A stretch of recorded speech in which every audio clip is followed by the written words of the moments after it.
আসসালামু আলাইকুম। আমার মা আমাদেরকে ঠিক মতন দেখায় না, আবার এতগুলো মুরগির বাচ্চা নিয়ে আসছে। এমনটা লাগে বললেন তো? আমাদেরকে খাবার না দিলে এখন মুরগিকে খাওয়াবে? আমার কিচ্ছু ভালো লাগে না। সকাল সকাল মা আমার পটল ভাজি করছে। পটল ভাজিটা সবাই পছন্দ করে। পটল লম্বা লম্বা করে কেটে করতে হয়। আপনারা কি কখন খেয়েছেন? আমরা কিন্তু 2-3 পরেই খাই, কারণ আমরা গরিব। আমরা গোস্ত কিনতে পারি না, তাই আজকে গোস্ত রান্না করছি। আজকে এর ভর্তা রান্না করেছিলাম। দুপুর বেলা বাবা ভাত খেলে আসলে আমরা বাবাকে ঘুমাইতে দিন, খালি বিরক্ত করি। বিকালবেলা আমরা 3জন মিলে ডোনাট ছিলাম। আর জারিফ খালি খ্যান করে নাকটা খালি এমন করে রাখে। আমি লক্ষ্মী ছেলের মতো খাই। আমি লক্ষ্মী অনেক বেশি, তাই তো পিছনের দেয়ালে আমি আইসক্রিম লাগিয়েছি। আমি কত ভদ্র বাচ্চা না? সবাই আমাকে ভালোবাসবেন বেশি বেশি। আর আমার ভয়েস যদি আরো শুনতে চান, তাহলে বেশি বেশি কমেন্ট করবেন, বেশি বেশি লাইক করবেন, বেশি বেশি শেয়ার করবেন। অনেক কথা করলাম, এখন কাজের কথা আসি। ও মনের মাকে ফোন দিয়ে বলল, তুমি কি মুরগি কিনবা? ভিডিও কলে মাকে মুরগির বাচ্চা দেখিয়ে এলো। এর কিছুক্ষণ পরেই মামা মুরগি নিয়ে আসলো। 10টা মুরগি কিনলো। বৌমনি 2টা দালালি খেলো। 8টা মুরগির বাসায় পালালো। আমার মা সকালে মুরগির খাবার আনতে যাচ্ছে, আমাদেরকেই ঠিক মতো খাবার দেয় না। আবার আনছে কতগুলো আপদ। একটু পর মুরগিগুলোকে খাবার দিল। মুরগিগুলো গপ গপ গপ গপ করে খাচ্ছে। আমার মা তো অনেক খুশি। এই মুরগি নাকি কবে ডিম পারবে, আর কবে সেই ডিম আমাদেরকে খাওয়াবে। দেখে আমরা এখন বসে থাকবো? এখন না মুরগি রান্না করবে।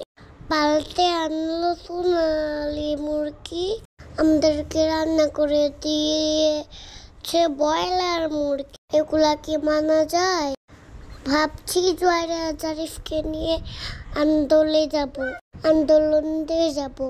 নূর চাচার সাথে ফোনে কথা বললাম। ইউনুস চাচা বলল, বাবারা তোমরা আন্দোলনে নাই না। ক্ষমতায় আসার পর থেকে আন্দোলনে দেখতে দেখতে জীবনে তেজপাতা। দেখ সংসার করবো কেমনে, দেশের হাল ঠিক করবো কেমনে। আন্দোলন চালাইতেই ঘুমাইতেই পারি না। যাই হোক, অনেক কথা বললাম। আমার মা মুরগিটারে শুকনো ভাজি করলো। একটা কথা বলতেই হবে, আমার মায়ের হাতের রান্না কিন্তু অনেক মজা। মরিচ দিয়ে, পেঁয়াজ দিয়ে, ধনে পাতা দিয়ে আলু ভর্তা বানাচ্ছে। মজা মজা করে খাবো। আলু ভর্তা এত ইচ্ছা, আমি খেতে পারলাম না। পচা একটা মা আলু ভর্তা পছন্দ করি দেখে ঝাল দিয়ে ভরে রেখেছে। আলুগুলো আস্ত আস্ত সিদ্ধ করেছে। আলু ভর্তা করার সময় ছোট ছোট আলু নেবেন, ভর্তা মজা হবে। বড় আলুতে ভর্তা মিষ্টি লাগে, ছোট আলুতে ভর্তা স্বাদ মেরে যায়। ভর্তাগুলো সুন্দর করে আম্মু কচলে নিয়েছে, দিয়ে দিয়ে দিবে খাটিল সরি সাথে। কি ঝাঁজ! তো চোখেই পানি চলে আসলো। আমার মা কোনো কিছু রান্না করলে আমি বিড়াল পছন্দ করে আমি মা পিছনে মিয়াও মিয়াও করতে থাকি। আমার মা আমাকে ধুলো বিড়াল পরে। ওই যে দেখুন আমি ওইখানে চেয়ারের উপরে দাঁড়িয়ে আছি। রান্না করে গরম রান্না করেছে।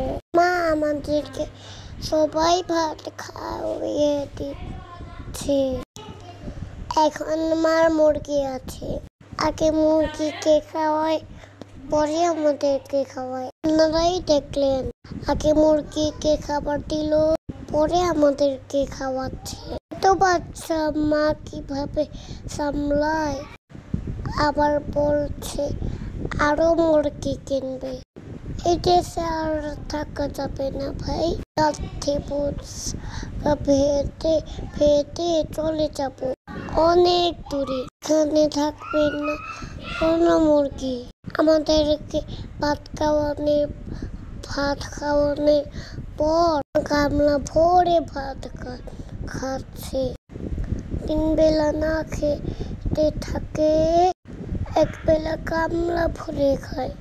আবার বলে আমি মোটা হয়ে যাচ্ছি। এত খেলে তো আমি মোটা হবেই।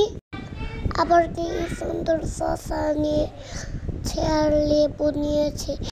আমাদের মা এগুলো দিল না কেন? আমাদেরকে তো শসা দিল না। তাহলে বন্ধুরা, তাহলে তোমরা এইটাতে কি শিখতে পারলে? আমার মা আমাদেরকে বেশি ভালোবাসে, মুরগিকে বেশি ভালোবাসে? কমেন্টে জানিয়ে যাও তো। আমার মা ভাত খাচ্ছে আর আমরা নাইয়া পুতু হয়ে মুরগির হাড়টি চাপাচ্ছি, কারণ আমরা এখন গোসল করেছি। আমাদের শরম লাগছে। ভালো থাকো তোমরা।